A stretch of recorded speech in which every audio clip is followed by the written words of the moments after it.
माँ, मैं किसके साथ खेलूं? मुझे भी आप अस्पताल से छोटा सा बच्चा ला दीजिए ना। आप तो अपने काम में लगी रहती हैं और मैं अकेले अकेले खेलता हूँ। कृपया ला दीजिए ना, मुझे अकेले खेलना अच्छा नहीं लगता। अपने 4 वर्षीय पुत्र आकाश की यह फरमाइश सुनकर मैं धीरे से मुस्कुरा दी थी और अपने हाथ की पत्रिका को एक किनारे रखते हुए उसके गाल पर एक थपकी ले ली थी। थोड़ी देर बाद मैंने उसे गोद में बैठा लिया और बोली, अच्छा मेरे राजा बेटे को बच्चा चाहिए अपने साथ खेलने के लिए? हम तुम्हें 7 महीने बाद छोटा सा बच्चा ला कर देंगे।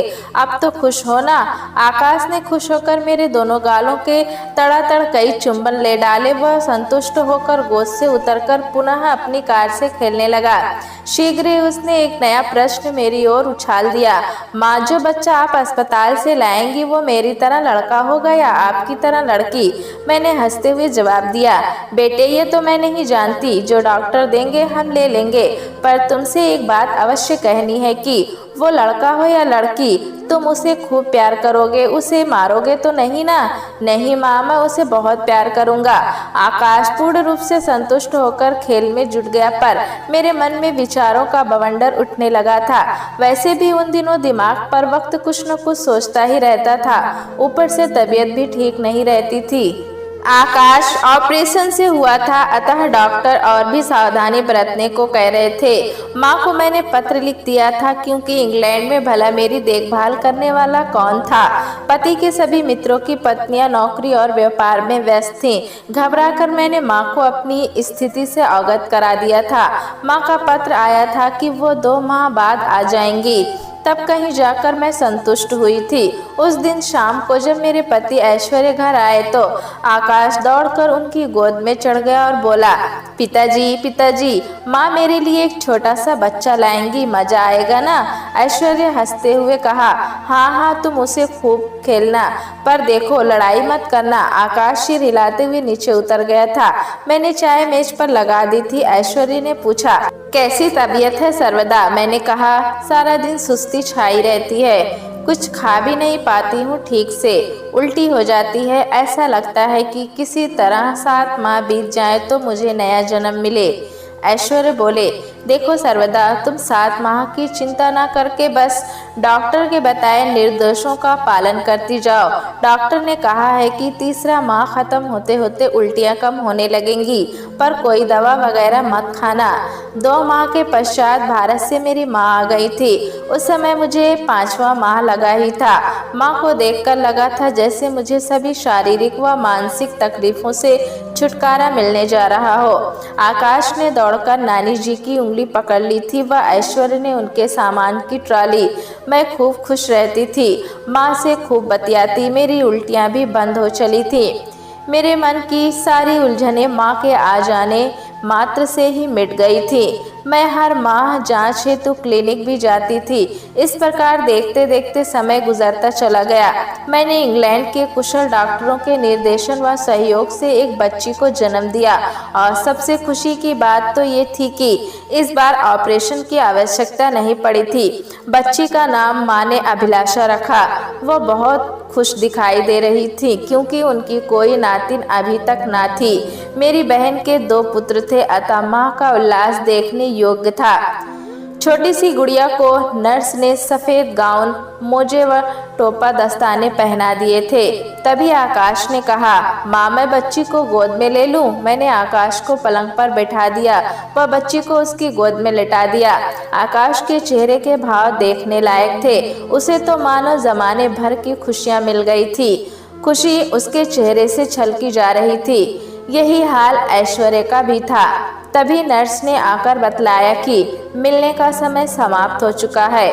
उसी नर्स ने आकाश से पूछा, क्या मैं तुम्हारा बच्चा ले सकती हूँ? आकाश ने हड़बड़ाकर ना में सिर हिला दिया। हम सब हंसने लगे। जब सब लोग घर चले गए तो मैं बिस्तर में सोई नन्ही परी सी अभिलाषा को देखने लगी, जो मेरे व मेरे परिवार वालों की अभिलाषा को पूरे करती हुई इस दुनिया में आ गई थी। पर अब देखना यह था कि मेरे 4.5 साल पुत्र व उस बच्ची में कैसा तालमेल होता है।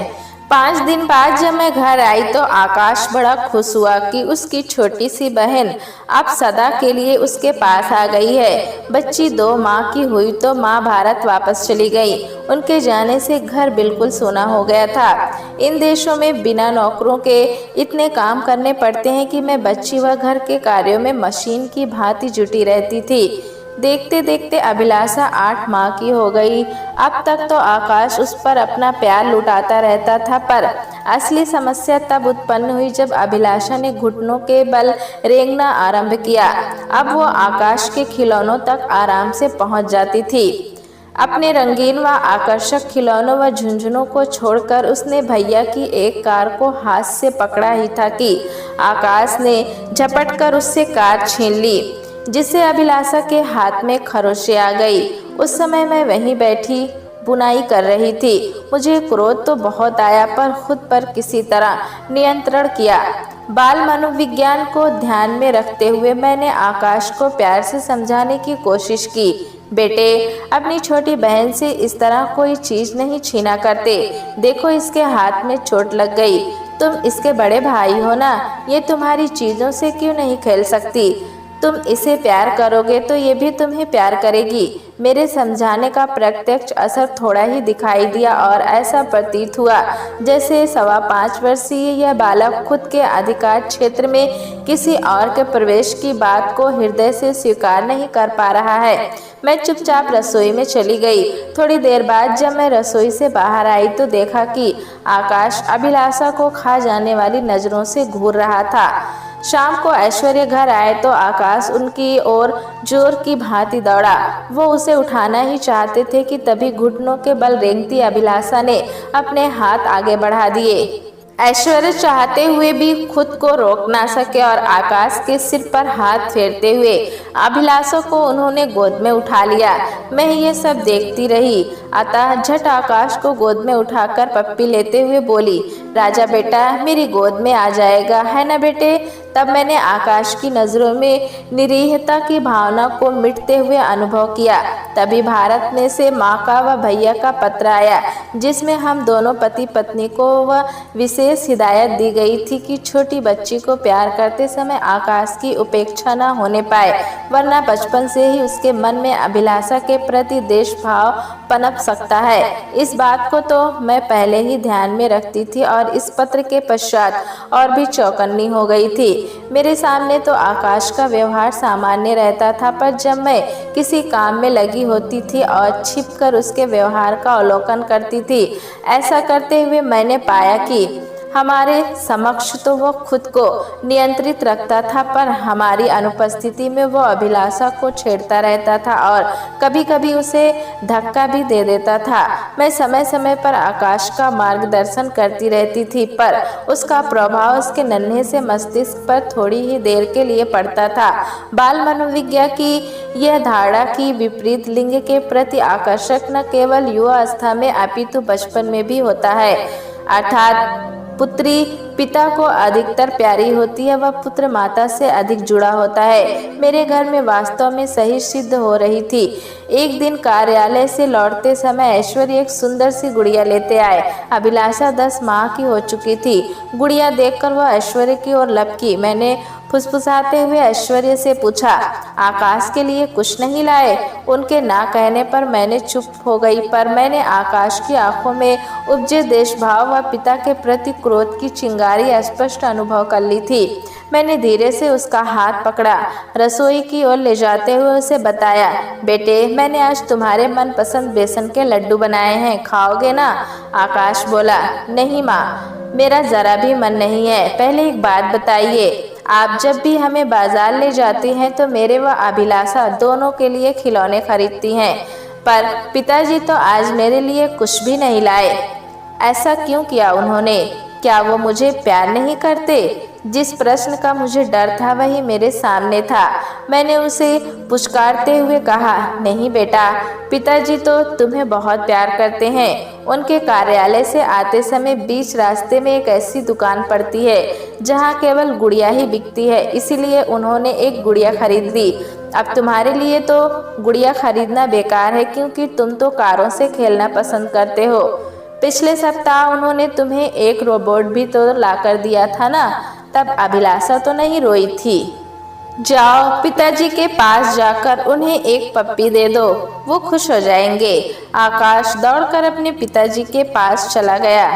मैंने उसके मन में उठते हुए ईर्ष्या के अंकुर को कुछ हद तक दबा दिया था।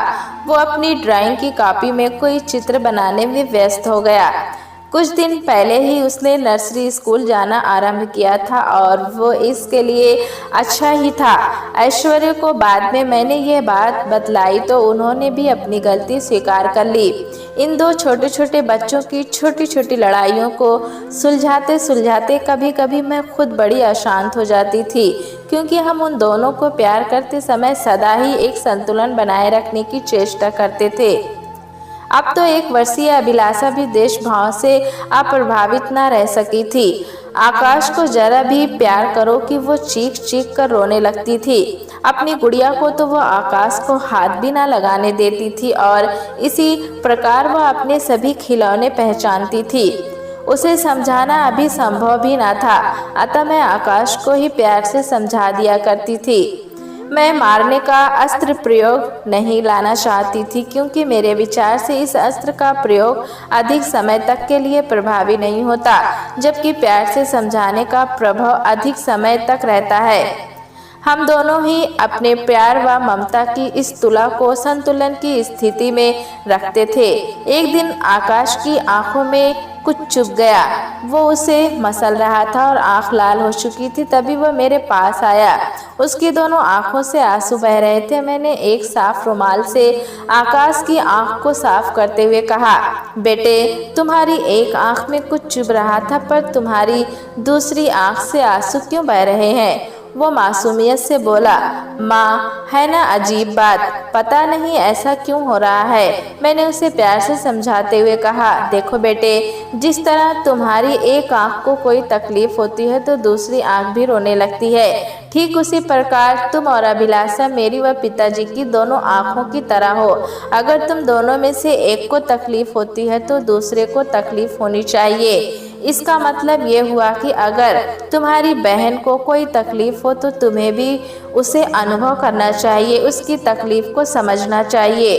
और अगर तुम दोनों को कोई तकलीफ या परेशानी होगी तो मुझे और तुम्हारे पिताजी को भी तकलीफ होगी। इसलिए तुम दोनों मिलजुल कर खेलो, आपस में लड़ो नहीं और अच्छे भाई बहन बनो। जब तुम्हारी बहन बड़ी होगी तो हम उसे भी यही बात समझा देंगे। आकाश ने बात के मर्म और गहराई को समझते हुए हाँ में सिर हिला दिया। तभी से मैंने आकाश के व्यवहार में कुछ परिवर्तन अनुभव किया।